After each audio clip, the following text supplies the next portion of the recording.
मनुष्य की स्वाभाविक प्रवृत्ति है, वो सुख तो चाहता है लेकिन दुख से हमेशा दूर भागने की कोशिश करता है। लेकिन देखा जाए तो दुख की घड़ी में ही मनुष्य के आत्मबल, उसके धैर्य, उसके विवेक, उसकी जीवटता की असली परीक्षा होती है। ये दुख ही है जो अपने और पराये की पहचान करते हैं और व्यक्ति को आत्मनिरीक्षण पर मजबूर करते हुए उसे अपनी गलतियों को दूर करने का महत्वपूर्ण सबक सिखाते हैं। किसी कवि ने बहुत सुंदर पंक्ति कही, दुख को बहुत सहज कर रखना पड़ा हमें, सुख तो किसी कपूर की टिकिया सा उड़ गया। प्यारे सज्जनों, सुख कपूर की टिकिया है, जो आग लगी नहीं हो तेजी से भभक करके जल उठता और फिर बुझ जाता। सुख गर्म तवे पर पानी की बूंदों की तरह छन्न से पड़ता है और उड़ जाता है, जबकि उसकी स्मृति लंबे समय तक बनी रहती है और ऐसा होना स्वाभाविक भी नहीं है। दरअसल अस्वाभाविक सोच ये है कि हमेशा हम सुखी बने रहें। हमेशा सुख बोध की कल्पनाएं सजोने वाला मन दुख के आते ही डर जाता है। दुख किसी अनजान और भयानक अतीत की तरह होता है, जिससे निपटने में अच्छे अच्छों के पसीने छूट जाते हैं। तुलसीदास जी ने सच ही कहा है, धीरज धर्म मित्र और नारी, आपातकाल परखिए चारों। यानी संकट के समय ही धीरज, धर्म, मित्र और नारी की परीक्षा होती है। जो विवेकशील है वे आने वाले समय का अनुमान बहुत पहले ही लगा करके उससे निपटने की तैयारी कर लेते हैं। सुख किसी भी व्यक्ति को अहंकारी, गैर जिम्मेदार, लापरवाह बना सकता है, लेकिन दुख की भट्ठी में जलने के बाद उसके बहुत से दुर्गुण भी जल जाते हैं।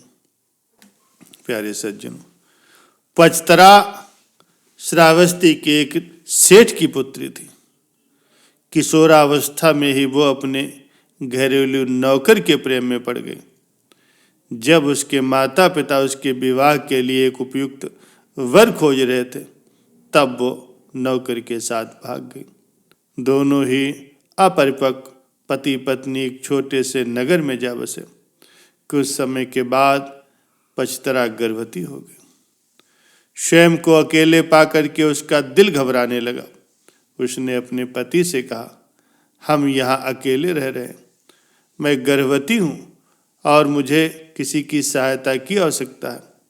यदि आप आज्ञा दें तो मैं अपने माता पिता के घर चली जाऊं। पति पचतरा को उसके मायके नहीं भेजना चाहता था, इसलिए उसने कोई बहाना बना करके उसका जाना स्थगित करवा दिया।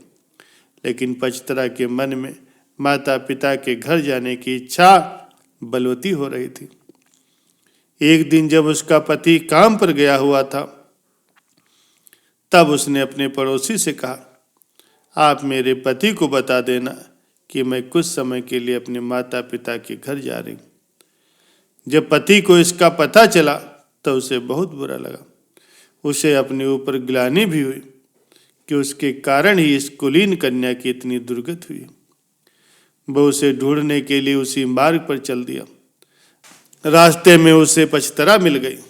पति ने उसे समझा बुझा कर घर वापस ले आया। समय पर पचतरा को प्रसव हुआ और सभी सुखपूर्वक रहने लगे। कुछ सालों के बाद जब पचतरा दूसरी बार गर्भवती हुई, तब पति स्वयं ही उसे उसके माता पिता के घर ले जाने के लिए तैयार हो गया। लेकिन मार्ग में जोरों की आंधी और वर्षा होने लगी। पचतरा ने अपने पति से कहा वो किसी सुरक्षित स्थान की खोज करे। पति झाड़ियों से होकर के गुजर रहा था, तभी उसे एक विषधर सांप ने काट लिया और वो तत्क्षण ही मृत्यु को प्राप्त हो गया। पचतरा अपने पति की प्रतीक्षा करती रही और ऐसे ही में उसे प्रसव हो गया। थोड़ी शक्ति जुटा करके उसने दोनों बच्चों को साथ लिया और पति को खोजने निकल पड़ी। जब उसे पति मृत मिला तो वो फूट फूट कर रोने लगी कि हाय, मेरे कारण ही मेरे पति की मृत्यु हो गई। अब अपने माता पिता के सिवाय उसका कोई नहीं था। वो अपने नगर की ओर चल पड़ी। रास्ते में एक नदी पड़ती थी। उसने देखा कि दोनों बच्चों को साथ लेकर के नदी पार करना बहुत कठिन है, इसलिए बड़े बच्चे को उसने एक किनारे पर बिठा दिया और दूसरे को छाती से चिपका करके दूसरे किनारे की ओर चल पड़ी। वहां पहुंच करके उसने छोटे बच्चे को एक कपड़े में लपेटा, झाड़ियों में रख दिया और बड़े बच्चे को लेने के लिए वापस नदी में उतर गई। नदी पार करते समय उसकी आंखें छोटे बच्चे पर ही लगी हुई थी। उसने देखा कि एक बड़ा सा गिद्ध बच्चे पर झपट करके उसे ले जाने की चेष्टा कर रहा। वो चीखी चिल्लाई लेकिन कुछ नहीं कर पाई। दूसरे किनारे पर बैठे बच्चे ने जब अपनी माँ की चीख पुकार सुनी तो उसे लगा कि उसे माँ बुला रही। वो झटपट ही पानी में उतर गया और तेज बहाव में बह गया। छोटे बच्चे को गिद्ध ले उड़ा और बड़ा बेटा नदी में बह गया। उसका छोटा सा परिवार पूरा नष्ट हो गया। वो विलाप करती हुई अपने पिता के घर की ओर चल दी। रास्ते में उसे अपने नगर का एक यात्री मिल गया। उसने उसे बताया कि वो सेठ अर्थात उनके माता पिता, भाई बहन सब कोई कुछ समय पहले ही घर में आग लग जाने के कारण जल करके मर गए। ये सुनते ही पचतरा पर मानो दुखों का पहाड़ ही टूट पड़ा। उसे तन मन की कोई सुध ही ना रही। वो पागल होकर के निर्वस्त्र घूमने लगी। उसके मुख से यही शब्द बार बार निकल रहे थे कि पति मर गया, बड़ा बेटा डूब गया, छोटे को गिद्ध खा गया, माता पिता भाई बहनों को चिता भी नसीब नहीं हुई। ऐसे ही विलाप करती निर्वस्त्र घूमती फिरती पचतरा को सभी अपमानित और लांछित करके अपने यहाँ से भगा देते थे। एक स्थान पर भगवान बुद्ध धर्मोपदेश दे रहे थे।